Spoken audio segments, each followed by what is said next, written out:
आज हम पढ़ेंगे 9वीं कक्षा के लिए हिंदी मंजरी किताब का एक निबंध श्रम की प्रतिष्ठा। लेखक है आचार्य विनोबा भावे जी। श्रम की प्रतिष्ठा। यह पृथ्वी शेषनाग के मस्तक पर स्थित है। हमारी पृथ्वी जो स्थित है, खड़ी रही है, ये शेषनाग के मस्तक पर है। ये शेषनाग क्या है? पुराण के अनुसार सहस्र फनों के सरपराज, जिनके फनों पर पृथ्वी ठहरी है। हमारी पुराण में है, एक बात है, एक बड़ा सा सांप जिसके सहस्र फनों है, उन फनों के ऊपर हमारी पृथ्वी ठहरी हुई है, यानी टिकी हुई है। तो इससे हमें क्या पता चलता है? हमारी पृथ्वी सांपों के फनों पर है। अगर शेषनाग का आधार टूट जाए, आधार क्या है? मतलब उनका जो फना अगर वो टूट जाए या मस्तक टूट जाए तो पृथ्वी स्थिर नहीं रह सकेगी। अगर सांपों का फना टूट जाएगी या स्थिर नहीं रह सकेगी तो हमारी पृथ्वी ये जरा जरा हो जाएगी, ध्वंस हो जाएगी, धूली हो जाएगी, अणु अणु हो जाएगी, जरा जरा बिल्कुल धूली बन जाएगी।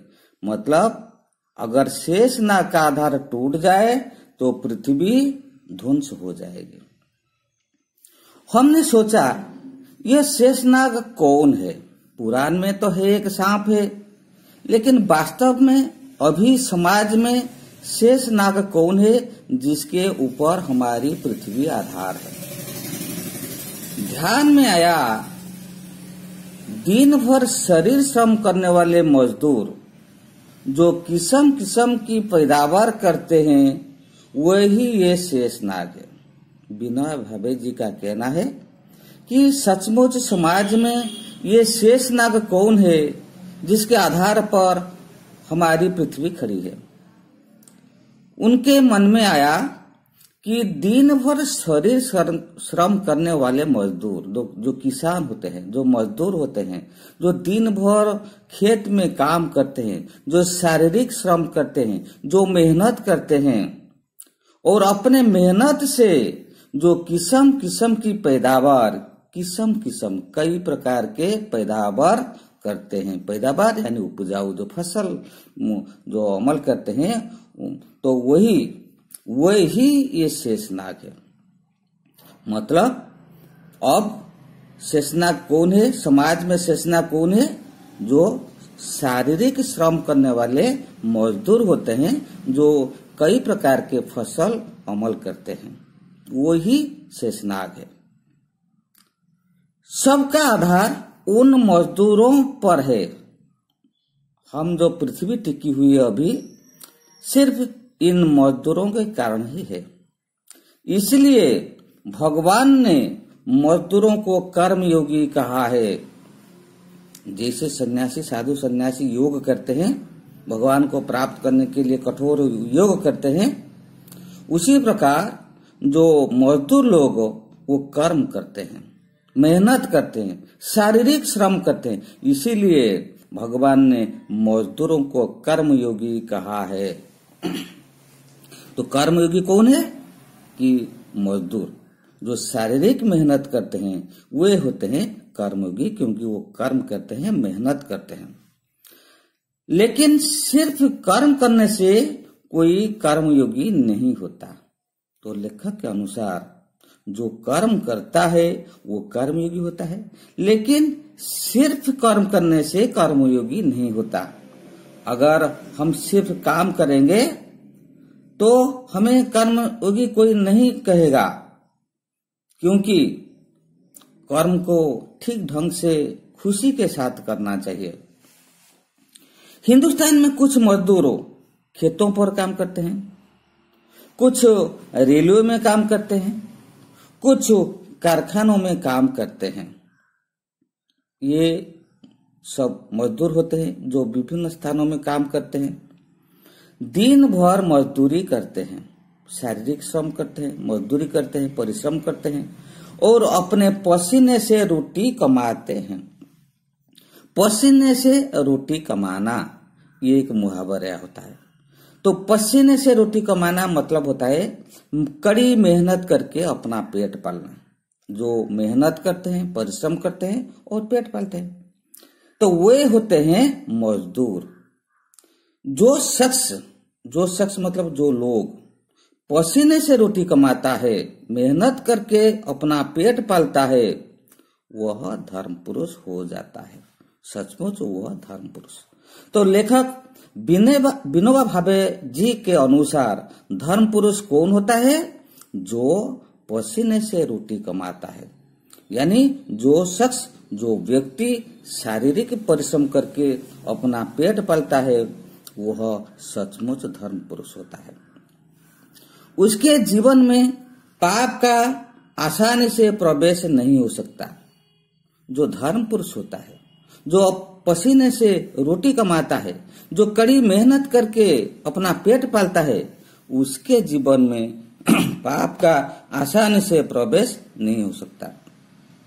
उसके जीवन में पाप नहीं आ सकता है, क्योंकि वो तो मेहनती होता है, परिश्रम करता है, तो काम धंधा करके अपना पेट पालता है, तो इसीलिए वो पाप की ओर नहीं जा सकता है। उसके पाप करने के लिए उसके पास समय नहीं मिलता है, इसीलिए पाप का आसानी से प्रवेश नहीं हो सकता है।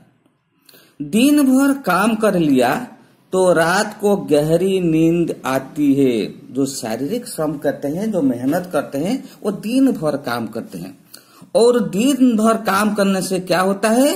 रात को नींद आ जाती है। रात को नींद आने के कारण वो सो जाता है। न दिन में पाप करने के लिए समय मिलता है, न रात को कुछ सूझ सकता है। जो शारीरिक श्रम करता है, मेहनत करता है, वो तो दिन भर काम करता है, इसीलिए पाप काम करने के लिए उनके पास समय नहीं मिलता है। इसके साथ साथ न रात को सोच सकता है। रात को तो नींद आ जाती है, गहरी नींद में सो जाता है, इसलिए वो रात में भी पाप का काम करने के लिए सोच नहीं सकता है, क्योंकि थका मंदा शरीर आराम चाहता है। थका मंदा शरीर जो परिश्रम करता है, मेहनत करता है, उसका शरीर थका बन जाता है। थका मंदा शरीर वो आराम चाहता है, वो लेटना चाहता है, वो सोना चाहता है, इसीलिए वो सो जाता है, गहरी नींद में सो जाता है। इसलिए पाप के बारे में भी नहीं सोच सकता है। न दिन में पाप का काम करता है और न रात में सोचता है, क्योंकि उसे नींद की जरूरत होती है। इसलिए वो नींद में सो जाती है। जिस जीवन में पाप चिंतन की गुंजाइश ही न हो, जिसके जीवन में पाप की चिंतन, पाप का भावना, संभावना नहीं होता है, गुंजाइश नहीं होता है, संभावना नहीं होता है, तो उसे धार्मिक जीवन होना चाहिए। उसका जीवन धार्मिक होना चाहिए, क्योंकि वो कभी भी पाप का काम नहीं करता है और न सोचता है, इसीलिए वो धार्मिक होता है। ये सब कौन होता है? ये सब शारीरिक श्रम करने वाले जो श्रमजीवी होते हैं, जो मजदूर होते हैं, उनका जीवन धार्मिक होता है।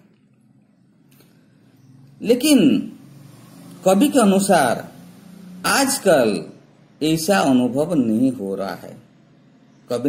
लेखक ने कहा, मैंने गलत बोल दी, कवि नहीं लेखक है। तो लेखक के अनुसार आजकल ऐसा अनुभव नहीं हो रहा है। अनुभव तो यह है कि जो काम नहीं करते उनके जीवन में तो पाप है ही। तो लेखक का कहना है, जो काम नहीं करते उनके जीवन में तो पाप होता है, पर उन पापों ने मजदूरों के जीवन में प्रवेश कर लिया है। जो काम नहीं करता है वो तो पापी होते हैं, लेकिन जो मजदूर होते हैं उनके जीवन में तो पाप नहीं होना चाहिए। लेकिन लेखक के अनुसार आजकल उन मजदूरों के जीवन में भी पाप का प्रवेश हो गया है। कई प्रकार के व्यसन उनमें होते हैं। आजकल जो मजदूर होते हैं उनके जीवन में भी पाप है, क्योंकि उनके जीवन में कई प्रकार व्यसन होते हैं। वो भी आराम चाहते हैं, आनंद उल्लास में रहना चाहते हैं, विलास करना चाहते हैं, मौज मजलिस करना चाहते हैं आजकल श्रमजीवी। यानी केवल श्रम करने से कोई कर्मयोगी नहीं होता। तो उन्होंने पहले कहा था जो श्रम करता है वह कर्मयोगी होता है, लेकिन सिर्फ श्रम करने से कर्मयोगी नहीं होता है, क्योंकि कर्म को खुशी के साथ आनंद के साथ जो करता है वही कर्मयोगी होता है। जो लोग आनंद के साथ खुशी के साथ नहीं करता है, बाध्य होकर करता है, विवश होकर करता है, वो कर्मयोगी नहीं होता है। इसलिए आजकल के श्रमजीवी के जो मन में जो भी पाप का प्रभाव हो दिखाया गया है। हाँ, जो श्रम टालता है, जो श्रम टालता है, श्रम से भागता है, जो श्रम नहीं करता है, वह तो कर्मयोगी हो ही नहीं सकता। जो श्रम को नहीं करता है वो तो कर्मयोगी नहीं होता है। उसके जीवन में पाप है तो आश्चर्य नहीं। तो जो श्रम टालता है, जो श्रम नहीं करता है, वो तो कर्मयोगी नहीं होता, और उसके जीवन में पाप तो है, क्योंकि उसके पास समय फाजिल पड़ा है। क्योंकि जो श्रम नहीं करता है उसके पास समय फाजिल पड़ा है, समय बेकार पड़ा है, बर्बाद हो गया है। मतलब उसके पास ज्यादा समय मिलता है, क्योंकि वो श्रम नहीं करता है इसलिए समय बेकार हो जाता है। तो ज्यादा समय मिलता है पाप का काम करने के लिए। जहाँ समय फाजिल पड़ा है, जिसके पास समय बहुत है, वो काम धंधा नहीं करता है, इसीलिए उनके पास समय होता है। इसीलिए वो क्या होता है, वहां शैतान का काम शुरू होता है। जिसके पास ज्यादा समय होता है, काम धंधा नहीं करता है, तो वहां शैतान का काम शुरू होता है, बुरा काम वो करता है। शैतान भूत प्रेत जैसे लोगों की हानि करते हैं, उसी प्रकार जो लोग काम धंधा नहीं करता है, समय फाजिल पड़ता है उसके पास, वह शैतान का काम शुरू कर देता है, लोगों का बुरा सोचता है, बुरा काम करता है समाज में, वह समाज के लिए हानिकारक बन जाता है। इसलिए फुर्सती लोगों के जीवन में, फुर्सती लोगों जिसके पास समय ज्यादा होता है तो वो होते हैं फुर्सती लोग। मतलब काम धंधा नहीं करते इसीलिए वो फुर्सती होते हैं। तो फुर्सती लोगों के जीवन में पाप दिखता है तो आश्चर्य नहीं। तो लेखक के अनुसार आचार्य विनोबा भावे जी का कहना है, जो काम धंधा नहीं करते हैं वो होते हैं फुर्सती लोग, इसलिए उनके जीवन में पाप दिखता है तो आश्चर्य नहीं, मतलब वो पापी ही होते हैं। पर मजदूरी करने वाले के जीवन में पाप दिखता है। बड़ी दुख की बात यह है, तो फुर्सती लोगों के जीवन में तो पाप तो दिखता है, पर आजकल मजदूरी करने वाले के जीवन में भी पाप दिखता है। तो सोचना चाहिए कि ऐसा क्यों होता है। जो मजदूरी करते हैं, मेहनत करते हैं, उनके जीवन में पाप क्यों होता है? इसलिए ऐसा इसलिए होता है कि वे कर्म को पूजा नहीं मानते हैं। वो कर्म करते हैं लेकिन कर्म को पूजा नहीं मानते हैं, कर्म को ठीक ढंग से नहीं मानते हैं, खुशी के साथ कर्म को नहीं करते हैं, पूजा के समान वो कर्म नहीं करते हैं। कर्म लाचारी से करना पड़ता है, बाध्य होकर करता है, विवश होकर करता है, इसलिए करते हैं। तो कर्म करते हैं लेकिन लाचार होकर करते हैं, विवश होकर करते हैं, खुशी के साथ नहीं करते हैं, इसीलिए वे भी पापी बन जाते हैं। वे अगर काम से मुक्त हो सके, वो तो काम को लाचार होकर करते हैं, वो काम को करना नहीं चाहते हैं। इसीलिए लेखक का कहना है, अगर उन्हें काम से मुक्त दे दिया जाए तो वो जल्दी राजी हो जाएंगे, यानी काम छोड़ देंगे, क्योंकि वो काम को पूजा नहीं मानते, खुशी के साथ काम नहीं करते। सच्चे कर्मयोगी की यह हालत नहीं होती। जो सच्चे कर्मयोगी जो वो उनकी हालत यह नहीं होती। सच्चे कर्मयोगी कौन होता है? जो काम को खुशी के साथ करता है, पूजा मानकर करता है, वो होता है सच्चे कर्मयोगी। आज देहाती लोग भी कहते हैं कि हमारे बच्चों को तालीम मिलनी चाहिए। देहाती लोग, गांव में रहने वाले लोग। देहाती लोग कौन है? जो गांव में रहते हैं। गांव का लोग क्या करते हैं? वो काम धंधा करते हैं, वो दिन भर परिश्रम करते हैं, मेहनत करते हैं। लेकिन आजकल वो उनका सोच भी अलग हो गया है। वे कहते हैं कि हमारे बच्चों को तालीम मिलनी चाहिए। तालीम मतलब ट्रेनिंग। देहाती लोग भी चाहते हैं कि उनके बच्चों को ट्रेनिंग मिलनी चाहिए, तालीम मिलनी चाहिए। क्यों मिलनी चाहिए? तालीम किस लिए मिलनी चाहिए? इसलिए नहीं कि लड़का ज्ञानी बनेगा, उनका सोच अलग है। वो तालीम इसलिए देना नहीं चाहते हैं कि उनका लड़का ज्ञानी बने, धर्म ग्रंथ पढ़ सकेगा और जीवन में हर काम विचार पूर्वक करेगा, इसलिए वो तालीम देना नहीं चाहते हैं। तालीम देने से क्या होता है? लोग ज्ञानी बन जाते हैं, बड़े बड़े धर्म ग्रंथ पढ़ सकते हैं और जीवन में हर काम को विचार पूर्वक करते हैं। लेकिन जो लोग मतलब जो देहाती लोग जो अपने बच्चों को तालीम देना चाहते हैं, इसलिए तालीम देना नहीं चाहते हैं। तो किस लिए देना चाहते हैं? पर इसलिए कि लड़के को नौकरी मिलेगी। तो आजकल देहात के लोग सोचते हैं कि हमारे बच्चे तालीम ले और उन्हें नौकरी मिलेगी, इसलिए वो सोचते हैं कि हमारे बच्चों को नौकरी मिलेगी। और हम जैसे दिन भर खटते हैं, वो सोचते हैं हम जो दिन भर खटते हैं, काम करते हैं, मेहनत करते हैं, परिश्रम करते हैं, तो हमारे बच्चों को ऐसा करना नहीं पड़ेगा। इसलिए वो सोचते हैं कि हमारे बच्चे तालीम ले। हम जैसे दिन भर खटते हैं वैसे उसे खटना न पड़ेगा, उसे मतलब अपने बच्चे को खटना न पड़ेगा। इसलिए वो अपने बच्चों को ट्रेंड बनाना चाहते हैं। मजदूर ऐसा सोचते हैं। तो इससे ये सब मजदूर सोचते हैं। काम के प्रति ऐसी घृणा मजदूरों में है, क्योंकि आजकल मजदूरों में काम के प्रति घृणा भाव है। वो काम को पूजा मानकर नहीं करते हैं, इसीलिए वो चाहते हैं हमारे जैसे हमारे बच्चे भी काम न करें, इसलिए वो तालीम ले और नौकरी करें। तो काम न करने वालों में तो है ही। तो ऐसी घृणा जो काम नहीं करते हैं उनके मन में तो है, लेकिन आजकल जो काम करते हैं उनके मन में भी ऐसी काम के प्रति घृणा है। तो जो काम को पूजा मानकर नहीं करते हैं।